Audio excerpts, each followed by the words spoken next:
তো গাইজ আজকে ভেলের স্কুল কেন এলাম আর ভেলের স্কুল এসে আমার সাথে এটা কি হলো, চলো এইটাই আজকে তোমাদেরকে বলি।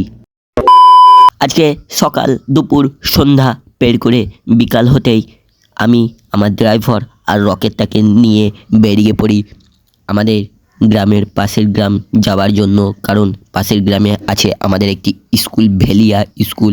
তো ভেলের ওই স্কুলটাতেই আজকে যেতে হবে, কারণ আজকে ছিল আমার ভেলের স্কুল একটু দরকার। এটা হচ্ছে ভেলিয়া কবরস্থান। তারপরে ভেলিয়া কবরস্থানের পাশেই আছে ভেলিয়া ঈদগড়।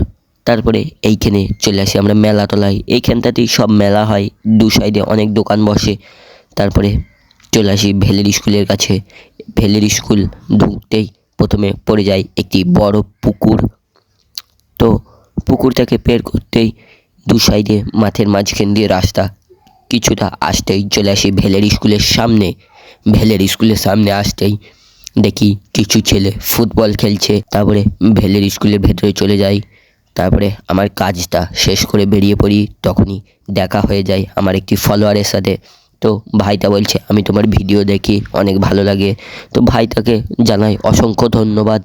তারপরে ভাইটার সাথে কিছুক্ষণ কথা বলার পর চলে আসি আমি বাড়ি আসার জন্য। আমি আমার ড্রাইভার দুজনই যাচ্ছি এখন বাড়ি আসছিলাম, ঠিক তখনই আমার রকেটের দেখি তেল শেষ হয়ে গিয়েছে। তারপর আমি আমার একটি বন্ধুকে ফোন করি, বলি হ্যালো ভাই, আমার রকেটের তেল শেষ হয়ে গিয়েছে, জলদি 1 ড্রাম তেল নিয়ে আয়। ঠিক আছে। তারপরে আমার বন্ধু একটি ট্রাকে তেল চাপিয়ে নিয়ে চলে আসে আমার কাছে। তারপরে আমি তেলটাকে আমার রকেটে ভরে থেকে আবার যাচ্ছি বাড়ি যাবার জন্য।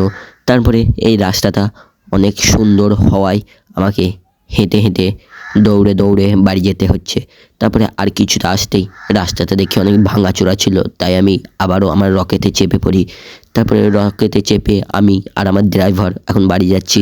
এরকম যদি কারো ড্রাইভার লাগে তাহলে আমাকে কমেন্ট করতে পারো।